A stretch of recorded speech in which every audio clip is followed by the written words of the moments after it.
Welcome to Talk World Radio, a half-hour discussion of politics as if the people mattered. I'm David Swanson.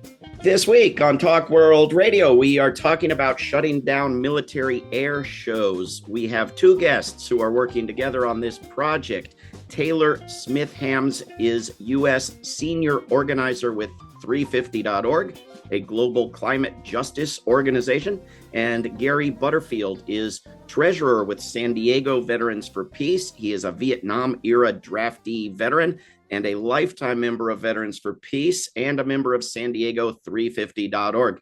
We will have links up at talknationradio.org to the relevant web pages at veteransforpeace.org and at 350.org. Taylor and Gary, welcome to Talk World Radio. Thanks for having us. Thank you. Thanks for coming on. Taylor, maybe you want to start. What brought the two of you individuals and your organizations together to work on this? Yeah, absolutely. So at 350.org, we have been doing, we've kind of been getting into the space of how climate and militarism intersect a lot more over the past year, particularly since the genocide in Gaza began. We were having a lot of internal conversations within the organization, as well as conversations with our affiliates. We have over 100 local groups around the country at 350 US. And through those conversations, we were really learning that we needed to do more political education for our membership around the connections between the climate crisis and militarism, and why we as climate activists need to be opposing war and militarism and genocide. And so in January 2024, we hosted our first political education space on that intersection. And Gary attended that and then followed up with me afterwards and told me about the No Military Air Shows campaign that Veterans for Peace has been running for years, and really framed it as this great strategic entry point for climate activists to get more involved in anti-war work, because it's such a clear and egregious, emitter, these air shows. And so we started working together, meeting more about how 350.org and Veterans for Peace could collaborate on this campaign. And Gary, I don't know if you want to share more about how that's been going. Please, Gary. Sure. Thank you, Taylor. With Veterans for Peace, we have protested the local air show in San Diego, the Miramar Air Show, that they bill as one of the largest in the nation.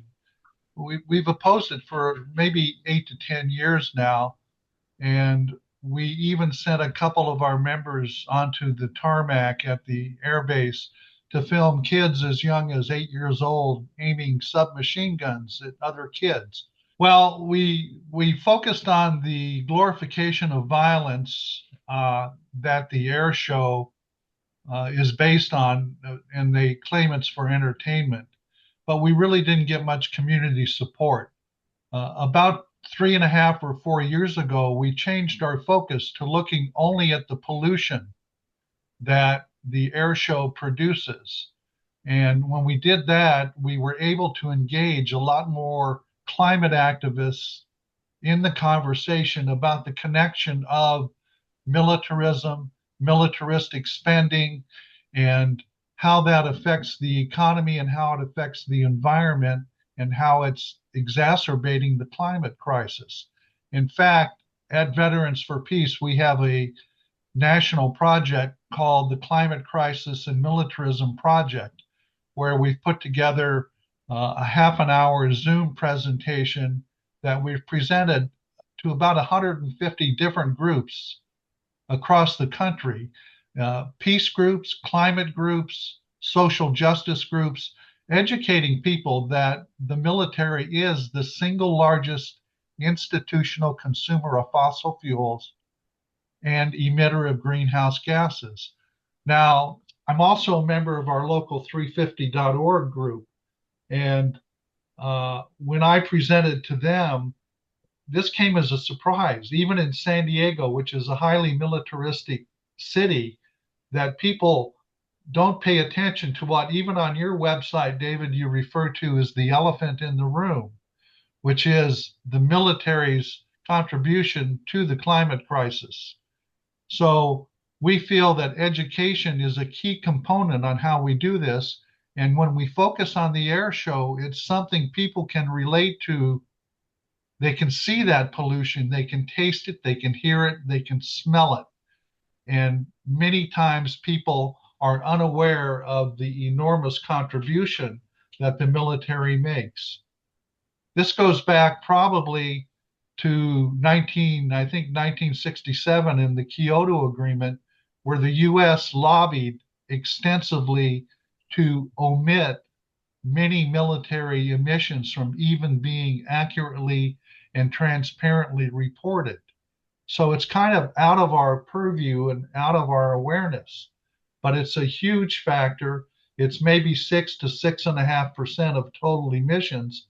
But when you couple that with the environmental destruction that wars and militaries cause, it's amplified even more. So we feel that this is a key component that we need to discuss further.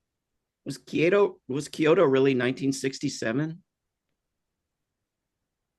Sounds very early to me. I don't think so. I think it was 97. I think 97. Okay, excuse me, 97. not a problem. It's as disastrous either way. Taylor, I want to ask you, as someone working in an environmental group, coming from someone working in a peace group, we've always found it very, very hard. I mean, 350.org has been among the very best, but there's been a great deal of resistance from Greenpeace, Sierra Club, Natural Resources, et cetera, all of them, to peace and anti-militarism. And I don't mean the groups that have local chapters, all the environmentalists go all to peace events and vice versa, but the national organizations seem very averse to opposing war and militarism, at least usually. Is that changing at all? Is 350.org different? Am I wrong altogether? Yeah, no, I definitely don't think you're wrong. I think that there has been, within the climate movement overall, I think that there's been a lot of work over the last 10, 20 years to get out of our silos and to stop talking just about carbon emissions and to talk about all of the social justice issues, all of the intersections that are driving the climate crisis. And I think that there has been a lot of progress, but militarism and war is certainly one where I think that there has been very little work done. I do think that a lot of things have shifted over the last year, particularly with the genocide in Gaza. I think that that has been just such a horrific and unavoidable, like you can't ignore it. And it's just been something that people have been, members have been talking about, staff have been talking about. I think most organizations at this point have been, they have been forced to confront it internally. And whether or not that has translated into external organizing or action, I think varies by group, but it's something, it's like gotten to a boiling point that has really forced most climate and environmental organizations to start talking and taking militarism and war more seriously. And I do think that there have been a lot more groups taking action and coming out in support um, of why that these intersections are so important to pay attention to for all the reasons that Gary shared, that we can't ignore the role that the military plays in driving the climate crisis from an emissions perspective. I think that's like the most tangible. But then there's so many other reasons and frameworks that I think resonate with groups. I think the divest invest framework is particularly important and useful for a lot of our groups, especially, from 350.org. We've done so much work in the fossil fuel divestment space that it's a really logical framework for people to come from. It's like, of course, we need to be divesting from the bad and investing in the good. And so if it's not just divesting from fossil fuels, it's also divesting from war and weapons and militarism so that we can invest in life, so that we can invest in all of the things that we need to build a climate just future. And I think that there are more and more groups that are coming to that framework and see how that, we can't just keep ignoring it because we need a ton of money to address the climate crisis. And like the military is the best bucket of money to be going after because it's so outrageous. And then at the international stage, I think as a global organization, 350 that might be part of why we're maybe a little bit more open to these conversations is because when you're at COP and and you're talking about all these big, these massive amounts of money that we need for global climate finance and climate reparations, again, it's the military going after how much money all of these wealthy countries spend on the military. Like that would be one of the most efficient ways to, redistribute that money and to also stop so much of the harm that is being committed by wealthier countries. Well, it's very encouraging what you say. Maybe peace groups should be talking to environmental groups anew and expecting greater openness. We'll see. We're speaking with Taylor Smith Hams from 350.org and Gary Butterfield from Veterans for Peace. So, Gary, what have you been working on in this project? What have you been up to with these air shows? Well, let me go back and just make a comment before I respond to that, David, on Taylor's comments about the buckets of money. The military budget is approaching $1 trillion a year, and they can't seem to find the ability to pass an audit. They failed 7 audits financially, so they get a ton of money. They don't know where it goes, and we want to be able to help them determine where some of that money can go. Well, this last year, there were 9 organized protests against air shows, and in many of them, 350 and Veterans for Peace and other groups such as Extinction Rebellion, other local Code Pink organizations, and even your own organization in Toronto at World Beyond War participated, and there were 9 successful protests. We know that in the upcoming year, there's going to be about 64 to 65 military air shows with the Blue Angels and the Air Force Thunderbirds. And we intend to multiply and improve upon what we've done with protests this last year. We find it's a key opportunity to get climate activists involved in looking at what the military is within our society, what the military spends and what the military pollutes. It's such a huge organization and it's ever present and it's glorified by the media. I mean, look at any sporting event, look at college graduations. The military pays for flyovers at sporting events, yet at the air shows, they bill it as entertainment and recruiting. So we have found that to be a great opportunity to get us in the peace movement out of our silo and local climate activists out of their silos and talking together and doing events and organizing together. So as an example, I think just last week, Taylor and one of our representatives went to present a petition calling for an end to all military air shows that was signed by over 5,000 people. And of course, they were denied entrance to the Pentagon, but we're seeing more and more people willing to talk about this topic.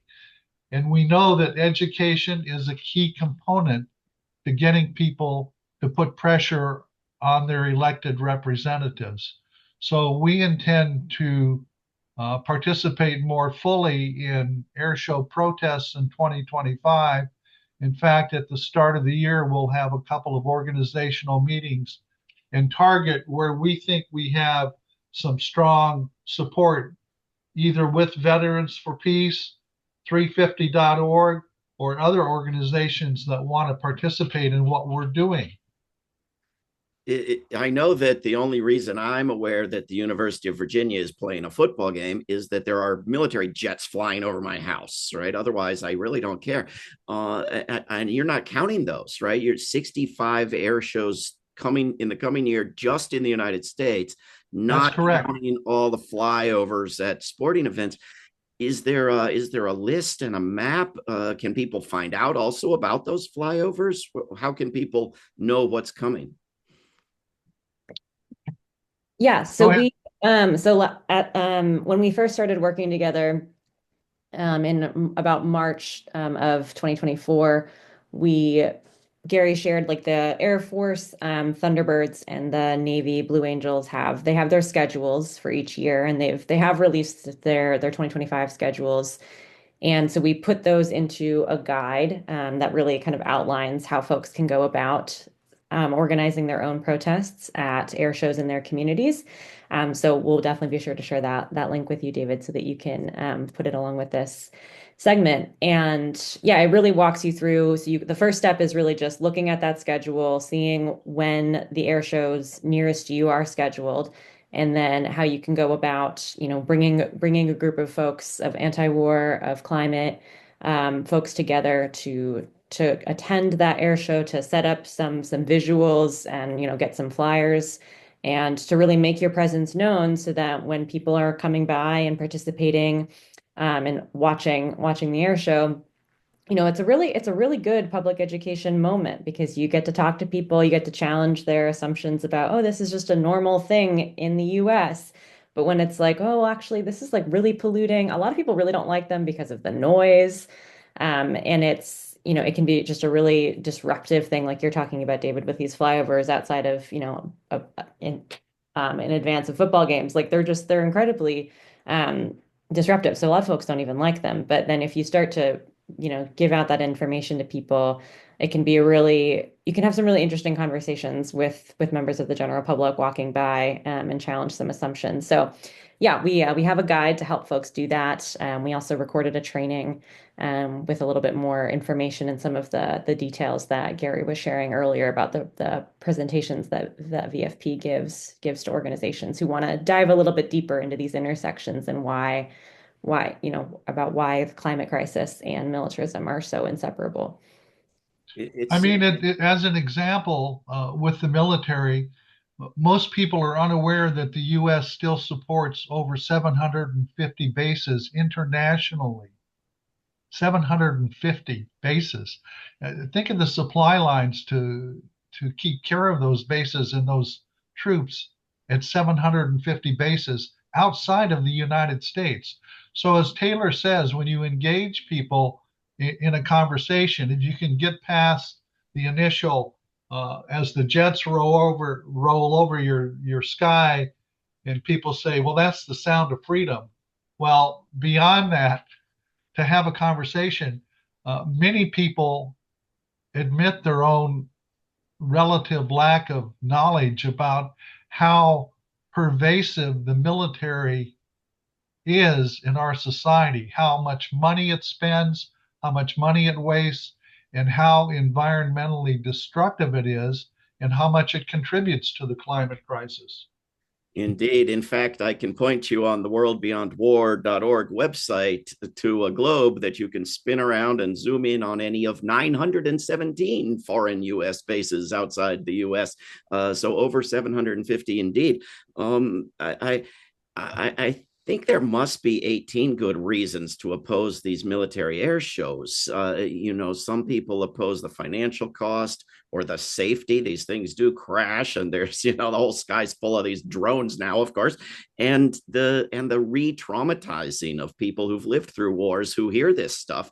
Have you found that out of all the arguments, the environmental destruction is the strongest, is the most effective?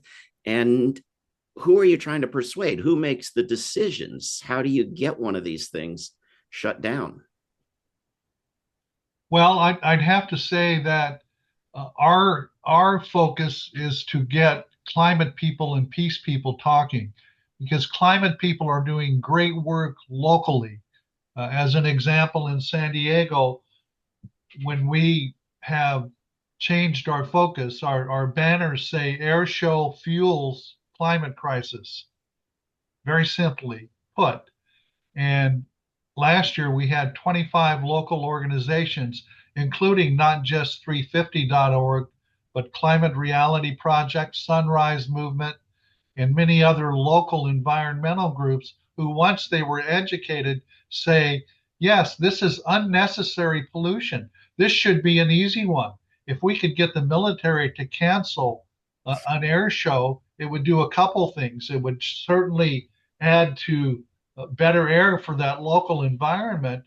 But think of the message it would say to how critical the climate crisis is if the military, which actually does recognize that there is a climate crisis because it's a security threat.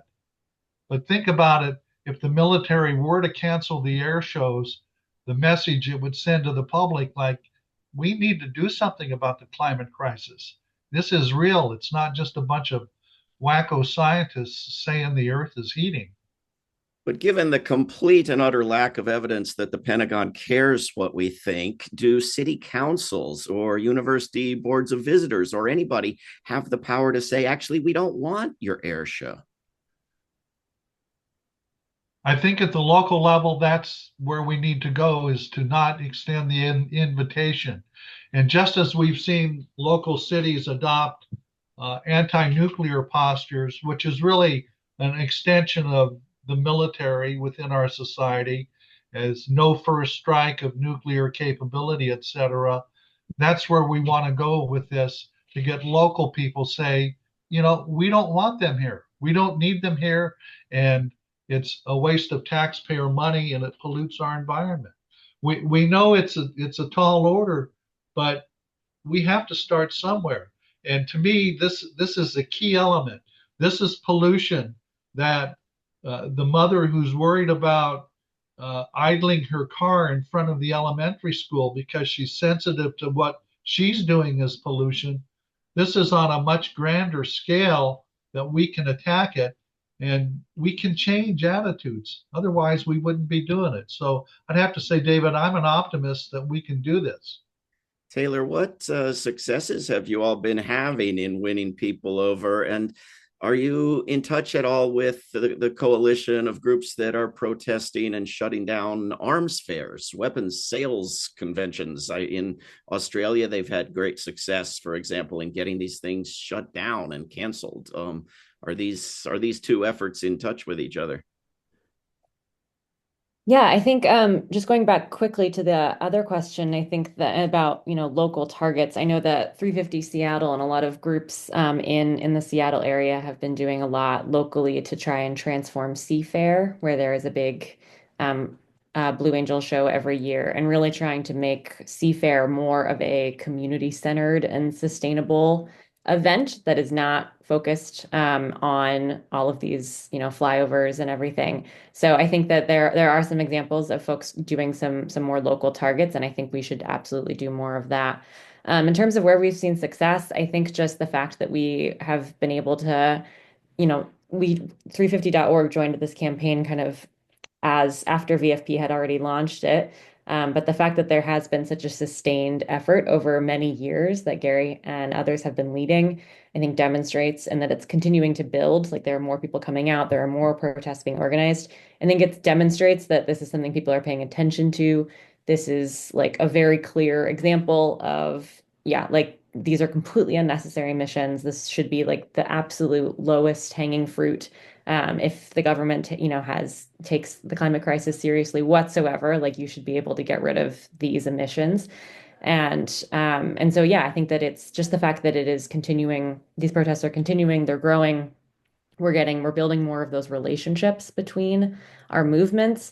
As Gary said, I think that that really is the main benefit of this campaign. Like we have to get out of our silos if we are going to build the power and the movement that we need to tackle the climate crisis, to tackle militarism. We are not going to be able to do it alone. And so that is, to me, like that's the primary goal of this campaign, is to build these relationships, to practice being in community and coalition together, and to make some take some tangible actions against these air shows. In terms of the weapons shows, I am not aware. I have not communicated with folks who are doing that work. I think that that is another really clear intersection, and that we should be doing more of that relationship building and coalition work. I don't know, Gary, if you have other thoughts, or if you have experience partnering with those folks. Not directly, but there is an enormous list of opportunities for us to build relationships with others and bring them into a coalition like this. We all know we can't do it together, but we feel that this is uh, an opportunity that is presented that is a single event that local people can focus around. And we would invite participation and cooperation from your group as well this coming year, David. I hope you're talking to everyone listening. If you're talking to me about World Beyond War or Roots Action or any groups I work with, I mean, the answer has long since been hell yes. Well, tell us what we can do. We want to help. Okay. And I think, to my mind, one of the biggest reasons that this is a wonderful thing you're doing, bringing these two movements together, is that the militarism is really the cooperation blocker, is really the reason that the globe cannot cooperate on unnecessary, unavoidable crises that we aren't cooking up of our own stupidity, like the environmental crisis. What do you think? Absolutely. Yeah, I think that the fact that our ability to, develop any type of real um, global agreements around climate at all of our generally failed COPs, I think, that is one example of just how divided the global kind of that space is, and a big part of it is because of the aggression, the militarism, the harm, the destruction that wealthy countries, the largest historical emitters, especially the United States, if we are not going into those spaces, talking clearly about the role we've played both in fossil fuel emissions and then also our role in militarism and war and the destruction of so many countries in the past, then that makes multilateralism much harder, to your point. And we need to be, building we have to be really deepening our relationships with not just across our movements, but with, internationally. And we have to be building more global solidarity to address this global crisis. And militarism, of course, makes that impossible. And as we see, more countries like the US, but not just the US, but responding to the climate crisis in a militarized way, fortifying borders, really deepening this like fortress world dynamic where the wealthy few are going to keep building walls and demonizing people of the global majority who did the least to cause the crisis, but bear the overwhelming burden of its impacts and who are being forcibly displaced from their homes due to a lot of reasons, one of which is often climate disasters and others often war. If we don't deal with that dynamic in an honest way, then there's no reason for anyone to negotiate with the U.S. or other wealthy countries, um, because we're just not. It's so hypocritical, and we have to be moving forward in a way that is taking responsibility for the past historical and ongoing harm, making reparations, and building towards more like diplomacy and more cooperation. We've just got a minute left. People who want to get involved, who want to find out if there's something happening near them, or want to tell their organization to support this, what can they do? Yeah. They can go ahead, Taylor. Well, we have a page on 350's website. You can also go to Veterans for Peace's website, where you can sign up to tell us that you want to protest an air show in your community. And an organizer will follow up with you on how to do that. We also still have that petition live that Gary mentioned earlier, since we were unable to deliver it to the secretaries of the Navy and Air Force. We will be trying again, but in the meantime, you should sign that petition. And yeah, Gary, do you have anything else you want to direct folks to? Go to our website, veteransforpeace.org. You can find out step by step a lot of historical references and a site for you to donate to us, as well as to sign up for a presentation. I think that's a good first step at a local level, is to get your organization better educated so that we can spread the word. We will put those links up at talkworldradio.org. You can also, of course, take this audio or video and use it anywhere. We've been speaking with Gary Butterfield from Veterans for Peace and Taylor Smith-Hams from 350.org. Everyone should support and get involved in stopping these military air shows. Gary and Taylor, thank you very, very much for coming on Talk World Radio. Thank you, David. This is Talk World Radio. I'm David Swanson. Take action at rootsaction.org. Help end war at worldbeyondwar.org. Read or listen to today's Peace Almanac entry at peacealmanac.org. All past shows can be heard at talkworldradio.org. Talk World Radio is produced in Charlottesville, Virginia, and syndicated by Pacifica Network. There is no way to peace. Peace is the way.